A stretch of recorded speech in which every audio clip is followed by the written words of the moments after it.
Teresa Weezar, your host of 1 in 10. In today's episode, What Adult Survivors Tell Us About Grooming, I speak with Dr. Elizabeth Jeglic, the nation's foremost researcher on grooming behaviors and a frequent guest of the show. If you haven't listened to our prior two interviews yet, I'd urge you to do so. They include the real red flags of grooming and how good are parents at recognizing grooming. What today's episode adds to those two, and to our knowledge, is the weight of lived experience. In this episode, Dr. Jeglic discusses recent research in which adult survivors were asked about their experience as the recipient of grooming behaviors.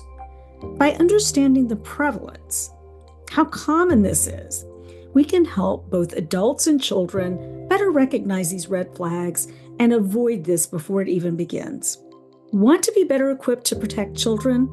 Then please take a listen.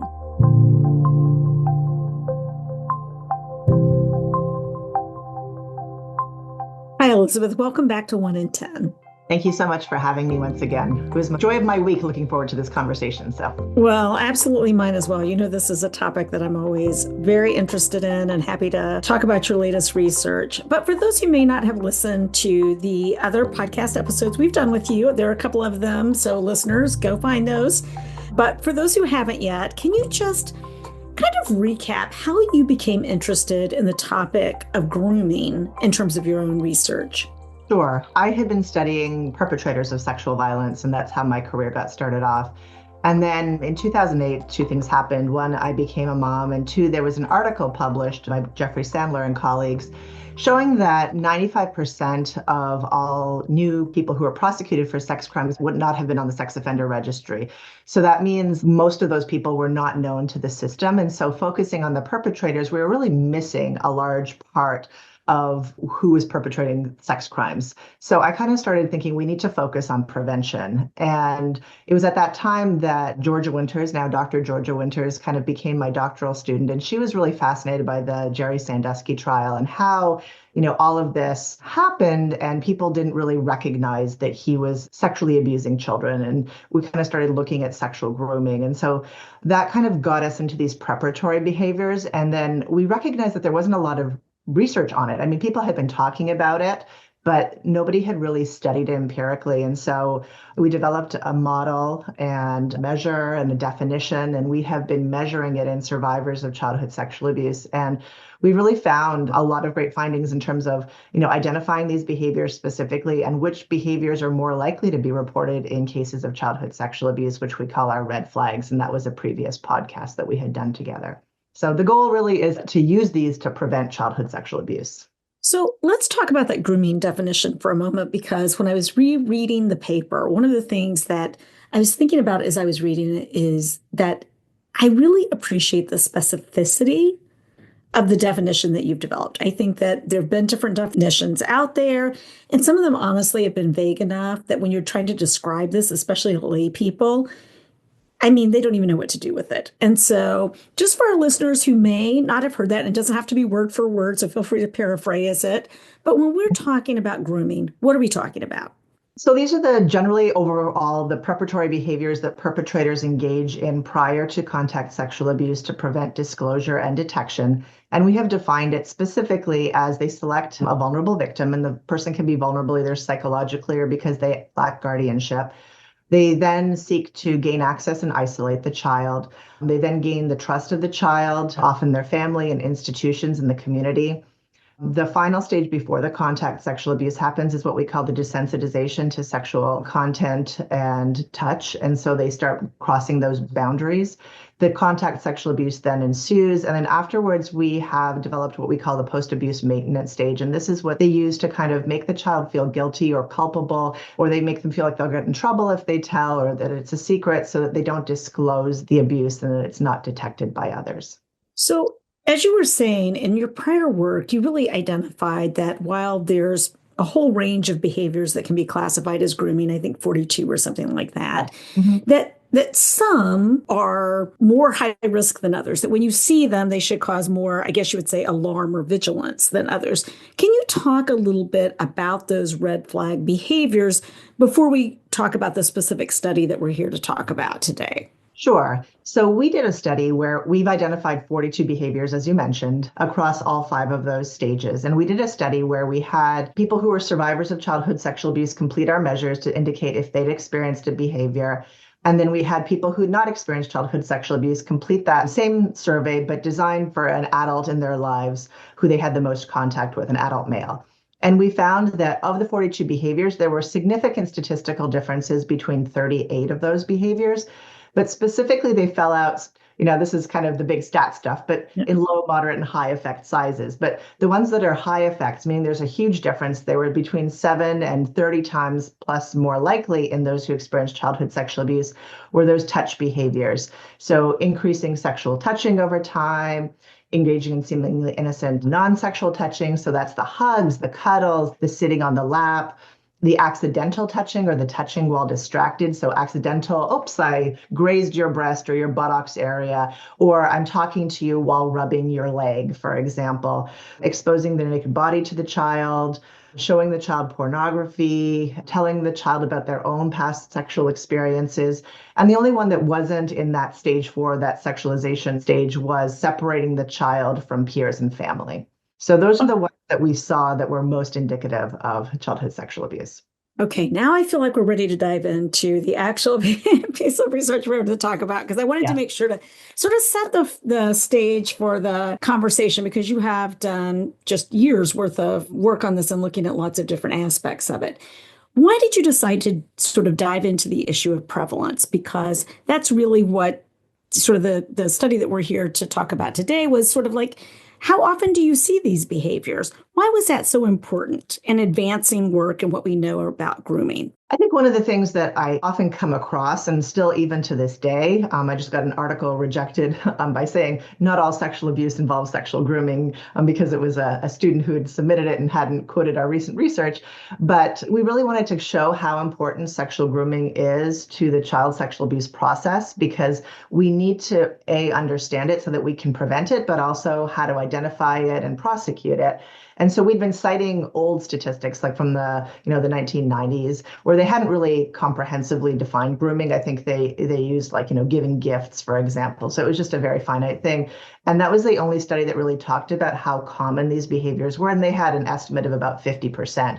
But those of you in this field know when you talk to survivors of childhood sexual abuse, almost every single one of them describes sexual grooming. And so we wanted to put a number on that so that we can show how important this work is, so that we can integrate it into prevention, detection, policies, procedures. And so we wanted to know how often are people reporting these types of behaviors who experience childhood sexual abuse.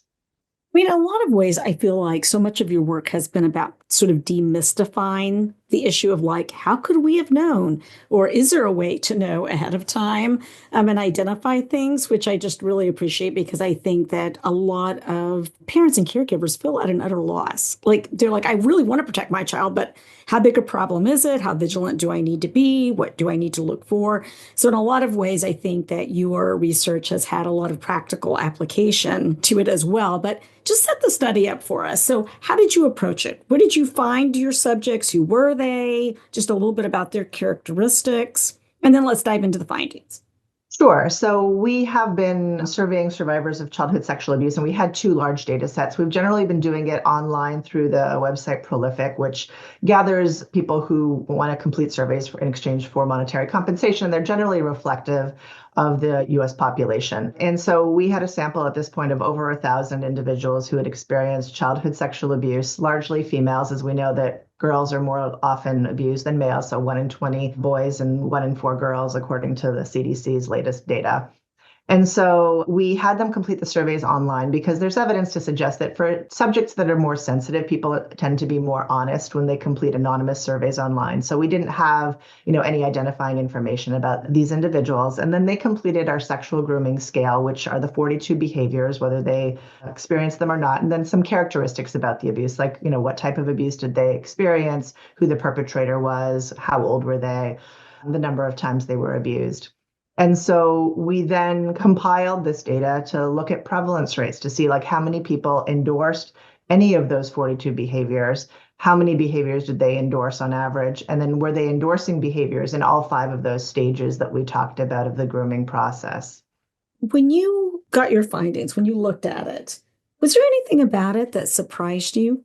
And we had been getting with smaller samples quite high frequencies. Like a previous study that we used with undergraduates, we found 99% of them had reported sexual grooming with an average of, I think, close to 15 behaviors. So this time we found also 99% of all individuals reported at least one sexual grooming behavior with an average of 14.25. I think what was really the most shocking to me was that the highest vulnerability characteristic were the kids were compliant and trusting. Mm, Because, we talk about kids being vulnerable because, they lack guardianship or because they have psychological problems, but not necessarily that trusting piece. And then that kind of made me think about, what are the messages that we give our kids? Like, trust adults, be respectful of adults, listen to what adults say. And yeah. then how does that figure into prevention initiatives? So I think that to me was probably the most surprising. Yeah, when I read that, I was thinking, I mean, in a certain way, this really makes all children very vulnerable, right? Because this is kind of a universal message that is a part of our culture. And in lots of cultures, that children need to be obedient to adults. They should expect that adults are helpers and Yes. sort of automatically trust them and rely on them. And of course, you don't want to make children suspicious of all adults either. So I think that there's this piece, and you wrote about this in the article around consent and sort of bodily autonomy and how to talk to kids about that, that I think is going to be of increasing importance based on what you learned from this study.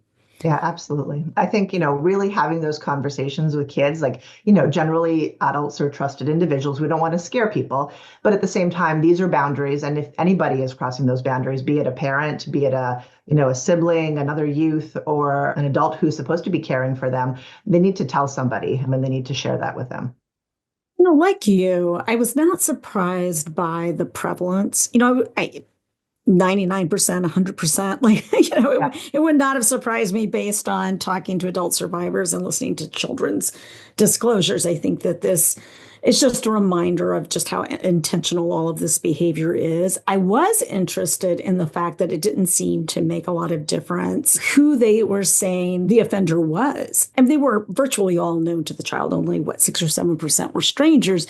But some of them, there was a fairly sizable pool that were extended family or neighbor or a sibling, those kinds of things. If I'm remembering right, there didn't seem to be any significant difference in terms of this grooming pattern Yes. applying to that. Is that right? Yeah, so we see basically across relationships, and we're actually in the midst of doing an analysis specifically looking at the relationship to the child and how that impacts the grooming behavior. But we do see grooming across all contexts. Like we've done a paper on sibling sexual abuse, and we know that siblings use grooming tactics. We know that it happens with youth on youth, female perpetrated sexual abuse within institutions, and it's happening in the home as well. So these are really universal behaviors. So we have 42 behaviors, and the average is 14.25, so about a third. So there are various permutations and combinations, and we believe that based on the relationship, and we have a paper that we're about to submit on the characteristics of the child and the perpetrator, they impact which behaviors are kind of used in the perpetration of the abuse, but they are used universally, yes. I wonder what you think the sheer number of them means. Do you have any speculation about, with some kids, it was one. With others, it was a very high number of grooming behaviors. I mean, do you imagine that that is about basically that perpetrators keep trying until something is successful? Or is it about something else entirely? I mean, I think there are various factors, and I think that's still something we need to tease apart. But, just anecdotally, you see that when somebody has intense power, for example, we saw in the Catholic Church when that priest is kind of acting in persona Christi, that, they might not have to engage in a lot of grooming because the child, fully trusts the priest, the community trusts the priest. And so they don't really have to do a lot of those behaviors, and they would maybe just do a more, targeted attack. But we also see grooming in clergy, which we have found looking at the Catholic Church data. but also like when it happens within the context of a home or a more intimate relationship, like where it's a peer, there's also more easy access to the child, right? So they don't have to do a lot of those gaining access in isolation. There's an innate trust. So they don't have to kind of make themselves more trustworthy to the child or portray themselves to be someone they're not because they already have that pre-existing relationship. So I think the more distant the person is from the child and the more they have to do to gain access to the child, the more grooming behaviors we're seeing. But again, that's an empirical question and one that we still need to investigate.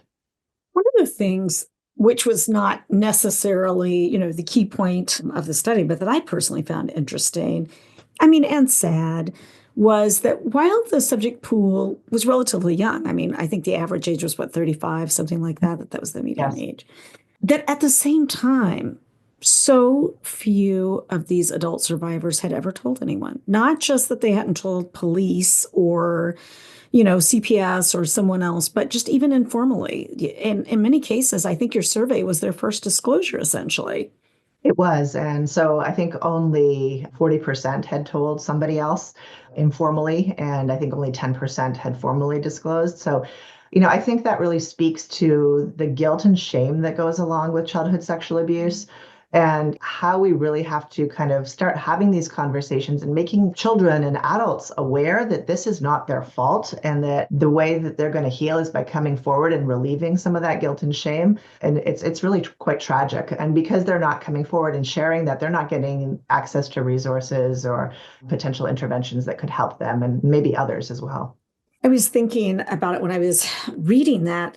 The other thing is they're also old enough to be parents themselves. Mhm. And so, I was thinking about the fact that for many of them, they're taking this survey, but it's also probably prompting thoughts about how to protect their own children. And to your point about shame, one of the things I liked about the paper, and I would encourage people to read it, like not just listen to this podcast, it'll be attached in the show notes, go read it, because it quoted many of the survivors because you were looking for additional comments to explain when they said one of the behaviors Yep. had occurred, right? To have some, okay, instead of me explaining your Sure. study, let me let you, can you talk about that? Because I found their comments very powerful.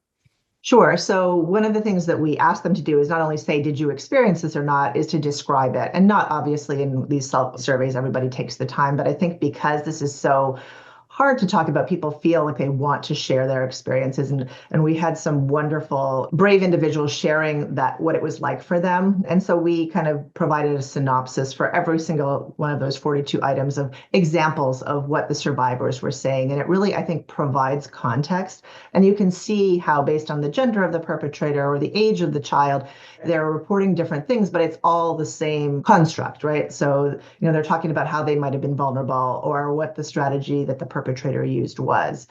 I think we're recognizing the role of survivors in forming research and policy and in being at the table. And I think they have so much to offer. And I think coming from it, I fortunately have never been victimized. And so I think having that perspective really forms the way that I ask the questions and hearing what survivors think about. So I'm so thankful for our participants for offering that.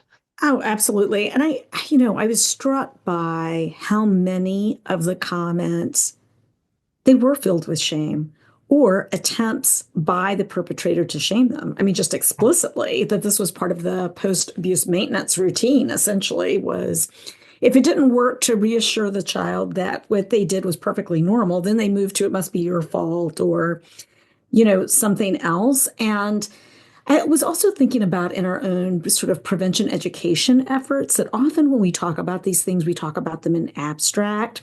And it's helpful to have adult survivor statements like this so that when we're talking about examples of it, these are very concrete examples of things that are said or ways that it occurred that could be used for educational purposes, beyond this study as a way of saying, well, we don't have to just sort of imagine things. There are adult survivors out there who have told us exactly how this worked.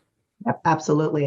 And I think that helps to provide validity to the construct as well, because when you're hearing, we have these, as you said, abstract items, right? Like they make the child feel culpable. But when you hear, the words of the survivor and what that perpetrator said to the child, that really kind of takes on a whole new meaning and really makes it us understand that really this is a tactic that's being used and this is exactly how it's being used. And so when you can train adults in kids' lives to look for these types of behaviors or to teach kids, like if somebody ever says this to you, you tell me so that I can help you. I think that's so important. You're headed directly to my next question, which really was around prevention education. And I know that we've talked in the past about the fact that there's some real gaps that exist. For one thing, it's not equally distributed across the US by any means. And so some children get information, some don't. Some parents get information, some don't. Some adults get information, some don't. And then how much of any of that is evidence-based is a whole other question.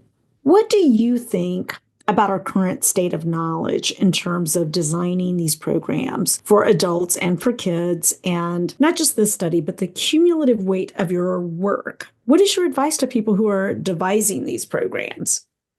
So I think about this a lot. It's a big question, and I wish there was a simple answer. I think we have to target, multi-layered approaches, right? But I think we have to teach the kids themselves because sexual abuse happens in private, right? So it's very infrequent that somebody observes it happening. It's often, they separate the child and they do it in a place where nobody else sees.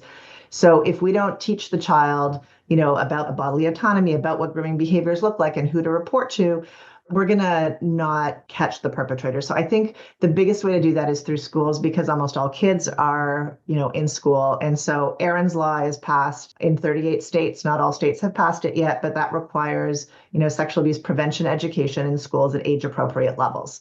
I think that's step number one. I think step number two, obviously, is reaching parents, but that's hard because there's no uniform way of doing that. I still grapple with how to do that most effectively. I think schools can do emailings, but if you do trainings, very few people come, even if they're Zoom online trainings. And then potentially, it's the parents who need it most who won't be able to because they have so much on their plate. And then, I think we always have to train teachers because they're the ones who get most of the reports. So teachers need to know about these red flag behaviors. They need to know what they look like. They have to know how to report it. I mean, teachers are mandated reporters. And so I think that's really important, but also other people who work with kids, so in youth serving organizations, in daycares, things like that, because those are the people outside of the home that kids are going to be talking to. We know that a third of kids are abused in the home. And so just teaching parents or just teaching, is going to miss those kids and they're not going to get the help. So we need to have others aware as well. I won't put you on the spot by asking you to name it, but have you seen any curricula, either for kids or adults, that you feel really reflects well sort of the cumulative weight of your work around grooming? I think it hasn't really permeated, the curriculum yet. I think, people are talking about grooming. I'm seeing it more and more, but they still have it as kind of this nebulous construct, or they identify a few behaviors. And I think that infographic, I think that you've shared previously, is really very important because we have to identify those specific behaviors and talk about them and what they mean. And I think we also have to talk to kids and adults and youth workers about what to do when they see those behaviors and how to approach them appropriately. Our research, while we've been doing it for a decade, has really only been published for the last, 4 to 5 years, and it takes a while to trickle down. So I so appreciate this forum to reach out to many individuals and then just talking about it and hoping that more people kind of integrate, research into the practice that they're doing. I hope they do too, because I think it's just critical in terms of having prevention education that's actually valuable. I mean, mentioning these topics in general, of course, is better than not mentioning them at all. But what's even better is giving the adults around kids the information they need to keep them safe. And also, as you say, telling kids themselves some of this key information that they need to know, because this pattern of behavior, it seems so clear in hindsight, right? But Yeah. if we could just pick up on it as it's happening, we could save so much suffering that kids have. Well, you were talking, what I was thinking? Not that we have showrunners that listen to 1 in 10, but if one ever does, I hope they pick up this idea because, as you know, there are so many programs that allude to child sexual Yes. abuse on cable and on TV and on Netflix and on everything. And often I sit there and just grit my teeth through the whole thing because I'm like, that's wrong, that's wrong. That's like I bet you do too. I would Absolutely. love to see one of them take on the mission of actually portraying some of this the way it actually happens. Yeah. Yeah, And because even I having, think, adults talk about it to the kids on the show. yeah, to Yeah. get that message, like what is this and what does it look like? So We need Elmo to talk about this or something. Like, I just feel I like was there needs to actually be thinking something. about that before, integrating it in programs like Sesame Street. Yeah, It's a hard topic to talk about, and parents get scared. they Um, do. a lot of states don't even have sex education, nonetheless, sex abuse prevention education. So I always say knowledge is power. And we know that if we give kids information about sex and sexual abuse prevention in healthy, age appropriate ways, we're empowering them. And we're not going to cause them to have sex earlier. We actually delay onset of sexuality. So I think there's like still this fear in our society that by talking about this, we're going to make kids go out and have sex and that it's shameful somehow. And we really need to destigmatize that. I think adults are really the people who have problems talking about this. I really do. When I think about the bravery of kids who make disclosures and somehow summon up, the courage to talk about such a difficult thing, it's really, I feel like the adults who start wincing and, Yeah. you know, acting like they can't bear to hear the things that kids have already experienced.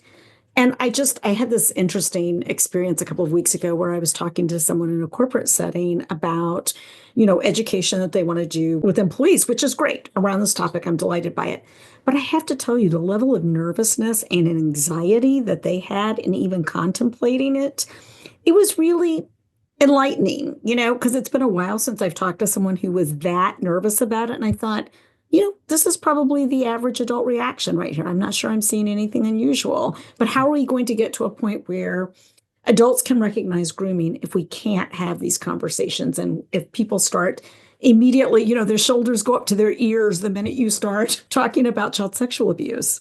I know. And if we as adults have that level of anxiety, we transmit that to the children and they internalize that, right? That they say, oh, this is something that's bad and this is shameful. And so therefore I can't share that information. And so when you talk about these things, talk about them as if you're talking about normal things. If you talk about them consistently to your children, they're not going to feel that shame. So you want to make sure that the way that you convey this information to the children shows them that you're okay hearing it, because if they think that you're not okay hearing it, they're not going to tell you. That is so true. I also think that we miss specificity. Like, when was the last time that you heard a parent say to a child, if someone, whether they're an adult or your own age, starts showing you, naked pictures of other kids or of adults, that's something you should tell me about. That just doesn't happen, I don't think, or at Well, in least my it's house it very does, rare. but You and Elizabeth Letourneau were having those conversations with yeah, kids. But in a lot of places, I think it doesn't. Instead, it's more like this vague, like if someone does anything that makes you feel uncomfortable, okay, yeah, well, uncomfortable about what? In what way should I be feeling uncomfortable? It's like left to this great mystery for children to suss out yeah. exactly what we're talking about. Yeah, and that goes again to our discomfort with talking about sex and topics related to sex and sexual abuse. And so the more we're able to be, as you said, specific and talk about these specific behaviors, and we've always encouraged people to use anatomical names because again, that conveys shame. You don't give your elbow a different name, right? You call your elbow an Right. elbow. But we call our genital areas different things because for some reason the anatomical name is too painful to hear. We convey shame that way, right? There's something wrong with those parts of our body because we can't name them appropriately. Oh, I mean the hangups of adults were last week. We could spend a whole episode just on that. Yeah. So, because I know, and I'm so grateful for the fact that you are not going to move away from this topic soon, what are you working on right now that relates to grooming? Because I mean, we all know that there's this lag between, Yeah. the time that you're researching something and it gets published and, it comes on, you come on one and tend to talk about it. Do you have something new and exciting that you're working on right now? We have too many projects and not enough.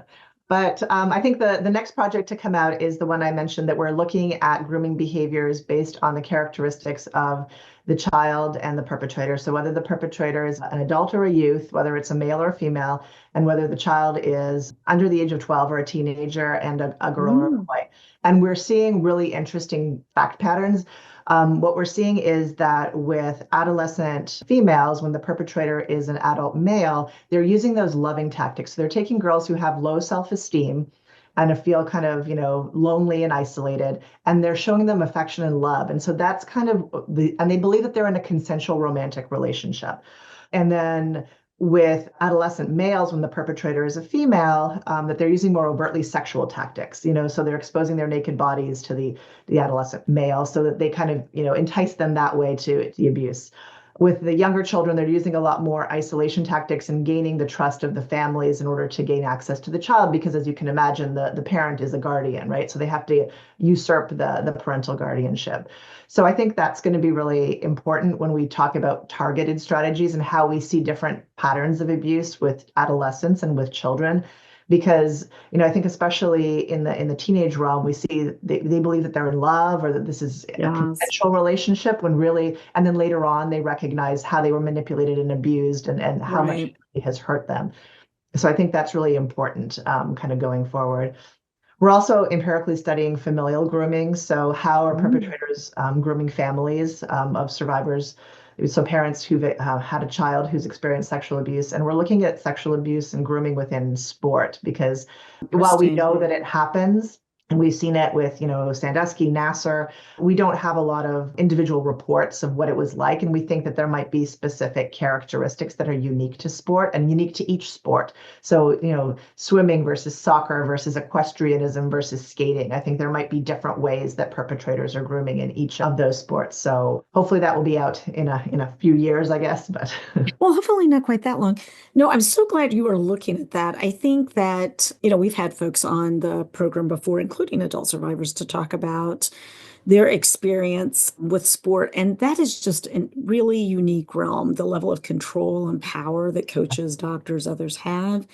I have to say, I was just shocked, honestly, with the degree to which parents give over basically every bit of not just control and oversight, but even common sense to these coaches, especially at the elite level, yeah, where you have people who ban parents from the practice room or what. I was just like, I'm astounded that anybody would agree to it. There's a grooming process yeah, that is happening that's not just about sexual abuse. I think that happens way before that. That's really about gaining and amassing as much power and control as possible, which then absolutely. makes, all the rest of it easier or something. I mean, I'll be fascinated to read because Yeah. my mouth fell open. I'm like, seriously? Well, it's the culture, right? And that's the Yeah. sport culture. And we have designed the culture to be that way and to enable coaches to have that power. So I think a lot of the organizational sexual abuse, we're seeing that in order to really impart change, you have to change the culture and the way that it happens. Because in these hierarchical cultures, not just like society cultures, but unique individual cultures like religion, sports, things like that. When there's a hierarchy, then people who have that power are more able to abuse without any consequences and without people reporting. So I think we really have to kind of think about cultural factors when we think about prevention. The other thing that just really struck me too, and I wonder if this will come up in your own research in sport, but the survivors themselves really talked about, especially ones involving a doctor, really talked the sort of Larry Nasser case. It really talked about the fact that because they endured so much physical abuse from their coaches, that what Nasser was doing to them was secondary in their concern, and they sought him for comfort, essentially. So I wonder if you're going to see some dynamics there that are less like, this is my boyfriend kind of thinking, to, let's see, I'm having to perform while seriously injured, which is really common. I'm verbally abused. I may be physically abused. And how does that tie into the vulnerability Yeah. for then being exploited sexually? Maybe not even by that person. Maybe somebody else who's a part of the sport or has contact with them, but not even necessarily the coach him or herself. Yeah. Absolutely. And we actually, some of the research that has been done on sexual abuse in sport has shown that the abuse happens in 40% of the cases by another, athlete. So that might be, a factor to consider as well. So yeah, I am interested in looking at all of those things. And I think, as I said, that those would vary by sports. And as you brought up doctors, Dr. Winters also just got a grant to study medical professional child sexual abuse Oh, because interesting. that has yet to be studied empirically. We've had some with adult on adult doctor-patient sexual abuse, but none with kind of adult child sexual abuse. And we had, I think, 7 people in our sample that reported that it was a doctor that perpetrated the abuse. And a lot of it was in the context of the evaluations. And so the kids didn't know what to expect. And so they were, abusing them in that context. And they would have the parents stand outside. So those are also potential red flags. You know what's interesting is that for Children's Advocacy Centers, some of the largest multi-victim cases we've had have been doctor cases. And I mean, they just have such access, a new kid Yes. coming in every 15 minutes. So if it's a pediatrician abusing them, there's just the potential for hundreds and hundreds of victims over a period of time. So I'll be so interested once that's published and what you all find. What do you think are the public policy implications of this? I did notice that your paper cited, I think, Texas, which has criminalized grooming behaviors. Is that right? There are a few states that have now, I think Delaware, and we were actually very excited because both Dr. Winters and I testified in front of the Vermont legislature, and they used our research in developing their sexual grooming Oh, legislation. interesting. Yeah, they use our red flags. And so they just passed it this past summer. So I'm interested to see kind of, how that pans out. I know that we've been working with different advocates who are trying to pass sexual grooming legislation at the state level. So I think it's really important to have it on the books. I know there's going to be, issues around intent because these are pre-offense behaviors. But I think one of the advantages of text messaging, there's obviously a lot of, disadvantages, but our social media is that you have it in writing or you have images that are being shared. And some of those, once you see that, it's incontrovertible. This is clearly grooming. And so if we can Hmm. get that kind of evidence and then map it on to our red flags and our model, I think, that can demonstrate intent and we can prevent sexual abuse, and we can criminalize it before it actually happens. So I think that gives people additional power and tools in their toolkit to kind of help protect kids. In a lot of ways, as you were talking, I was thinking that this is a lot like conspiracy behavior, right? Where the individual act might not, except for the context, be illegal, Yes. the phone calls, the whatever, whatever. It's that what it is setting up to have happened is what makes it essentially illegal. And I think it's the same here in terms of sexual grooming behaviors. When you're looking at those states that have decided to sort of adopt the framework that you all have established, are you planning to study sort of the outcome of that over time? Um, we have not yet put anything in place, but I think that is something that we will be looking at. We'll be looking at kind of, grooming prosecutions and what's going on and how successful it is and how it, where it is successful and where it's not successful and how our research can kind of aid in that. I think, your 1 in 10 podcast has given us a forum to reach out to many different organizations who are doing this work out in the field. And so we're, very open to working with prosecutors and, advocates and whoever else is listening to kind of help you develop policies, procedures, prosecutions in order to keep our kids safe. So. I mean, Elizabeth, I could talk to you all day and I would give you even more ideas for things. And I would love it if you guys would research, but I know you have a full research agenda without my help. So I am wondering before we sign off today, though, is there anything else that you just wanted to make sure that we talked about or anything that I didn't ask you and should have? I mean, first of all, I want to thank you for all the work that you and your organization does to keep our kids safe. But I think the biggest message is really just keep talking about this and destigmatizing it. And then we just, because the more kids that are aware of these behaviors and the more adults that are aware of these behaviors, the more we can prevent kids. And, kids that have already been hurt, if they hear this and they know about this, they can come forward and hopefully they can get that person, put away and not hurting other kids. And we can also get them the help that they need because the earlier that kids get help, the less likely they are to suffer some of those long-term consequences. So, just talk about it and don't make it something that is shameful because it is not your fault. So glad you said that because I was just thinking as you were talking, Elizabeth, that if someone listens to this, when you think about how recent the research is on this topic, no one should ever feel like this is something they should have known, should have done differently, should have, woulda, coulda, shoulda, because we're just now learning about these things. And certainly children aren't responsible anyway. It's the Yeah, adults that are responsible. So just absolutely. thank you for your continued work, shining a light on all of this. I hope you enjoy your sabbatical, but not so much that you won't come back and talk to us the next time you have something published. We love to Oh, have I you am here. always happy to come and talk to you. So thank you so much again for having me and for highlighting our work that we're doing.